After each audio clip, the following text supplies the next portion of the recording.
Hello ladies! Thank you so much for all the love on our last hair video. After it went live, I got tons of DMs from all the lovely ladies.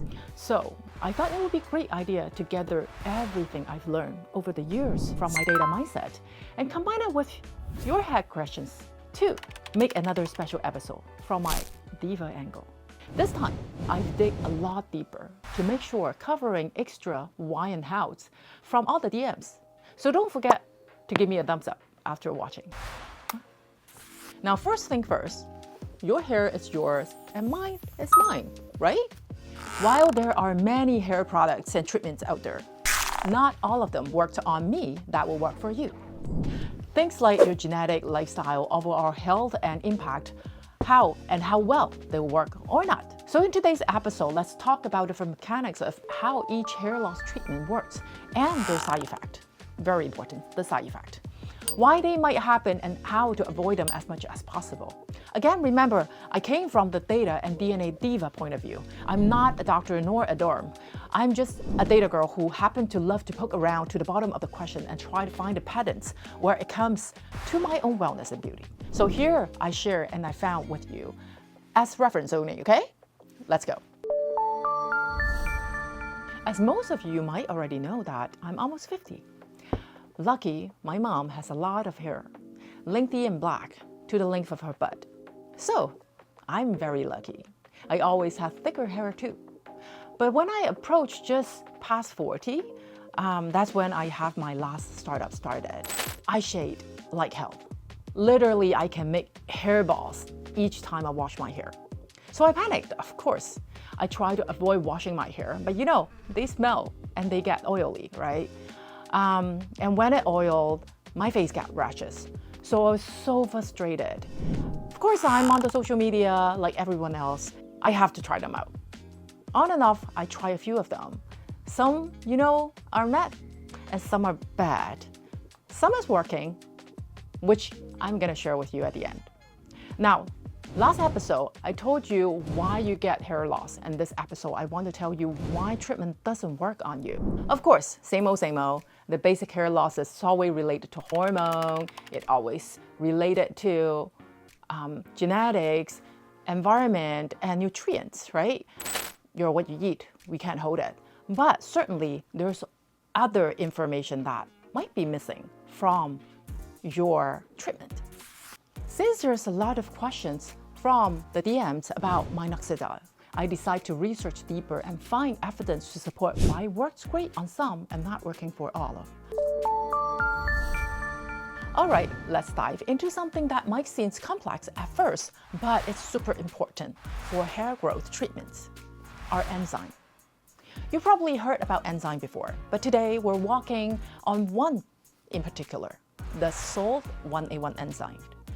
I know, it sounds technical, but stick with me. I promise it's easy enough than it sounds. And it's fascinating. Let's just call it Susan for now. On to make it easier to understand. Think of this Susan enzyme as a matchmaker in your body. Each enzyme, it's like a lock waiting for the right key to fit it.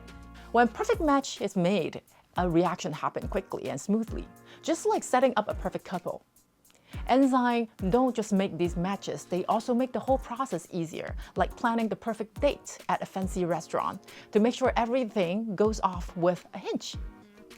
But they need the right environment. It could not be too hot, too cold, the pH needs to be balanced. So like, you know, your restaurant with candlelights, piano, music, violin, right?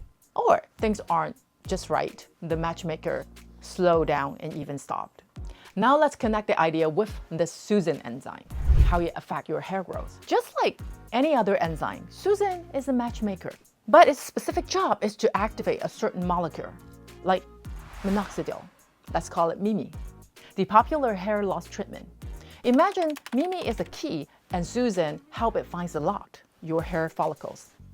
When the match is right, magic happens, your hair starts growing. Susan give Mimi a little boost by adding a sulfate group. Thinking it like an updo, makeup, dresses, perfume, turn it into an active form. This active form is what actually works to stimulate your follicles. Without Susan doing its matchmaking and the touch-up, the connection doesn't happen, and your hair growth that you're hoping for just might not happen. It's not just about applying the product, it's about how your body processes it. And that's all comes down to the tiny but powerful enzyme, or Susan, doing its matchmaking and updo jobs. Understand this may help you figure out why certain treatments might work better for certain people and not for others. Sometimes Susan just doesn't have enough energy to set things up, and well, things don't quite go as planned. Here's where things get tricky. Your genetic decide how many of these matchmakers you got, meaning how powerful or how experienced your Susan it is. Some of us are born with a Susan that's really powerful and knowledge and know all the tips and bits about your makeup and your figure and can dress you up perfectly. Not only does inactive Susan actively means you get less hair growth, but it can also mean more side effect because Mimi doesn't properly match and activate it. It might irritate your scalp, causing dryness and start making hair growth where you don't want it to. Kind of like when the matchmaker pair you with a wrong person and the whole date goes wrong. Now, if you're one of those lucky people with the high activate Susan matchmaker, your Mimi gets set up easily, turn it into an active form, and your hair grows as follows. The love story starts. In fact, there's about 30 to 40% of the population have these high power matchmakers, which means they are more likely to live happily thereafter. But here's the deal, if your body matchmaker are feeling lazy or they're inactive, you're one of those 10 to 20% of the population, the whole process will turn down. Basically, it's like you never found that person, the perfect match, so you're still alone. You're left with minimal or no hair regrowth. In fact, study published in Pharmacogenetic and Genomics highlights how people with more of these active enzymes see better result and fewer side effects. But don't worry, if your matchmaker are those lazy ones, scientists are working on the ways to boost the enzyme activity, like developing topical enhancer creams that could help Susan, push Susan, or educate Susan a little bit more.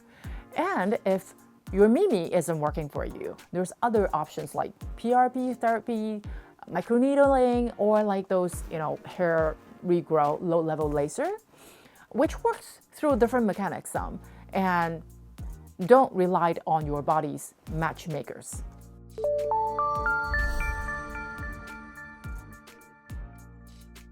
Microneedling is another treatment that waves in the hair care industry, often used to complement treatment like Minoxidil. It works by creating tiny punches in the scalp, which boosts blood flow and trigger production of collagens and other healing factors.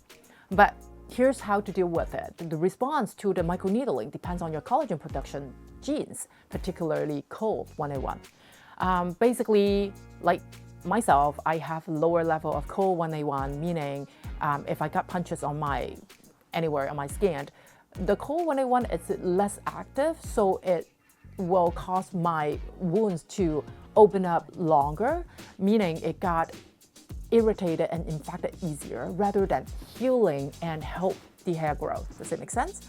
So this is not a treatment for me, but if you have those very active COL1A1, this might be good to compensate if you're at the mid-level genes with the Susan enzyme, right?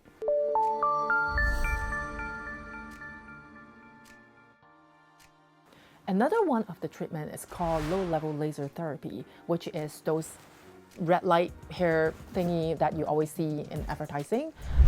Those are wave and lights to stimulate your follicles to encourage hair growth.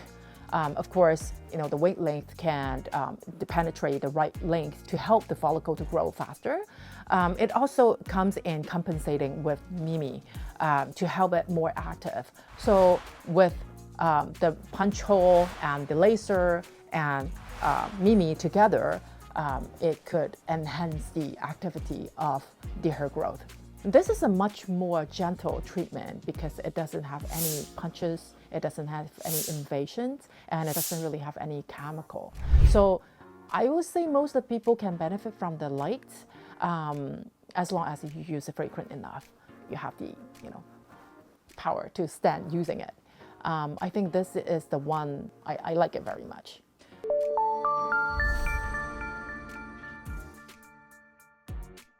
So now I'm gonna introduce the fourth treatment. It's called platelet-rich plasma, PRP treatment. It's involving injecting a concentrate of your own pellet into your scalp to stimulate hair growth. While it sounds futuristic, its effectiveness largely depends on your body's ability of processing growth factor like VEGF. So this is a growth factor that utilizing your own pellet to stimulate your hair follicles and promote growth. People with higher natural level of VEGF and other growth factors that tend to see better results from this PRP therapy. In fact, studies showing that individuals with favorable genetics can see about 30 to 40% improvement in their hair density after several treatments. But because it's a very invasive treatment, there's a lot of side effects. If you're interested in digging deeper into this treatment, let us know. I will do another research on it and let you know what I found.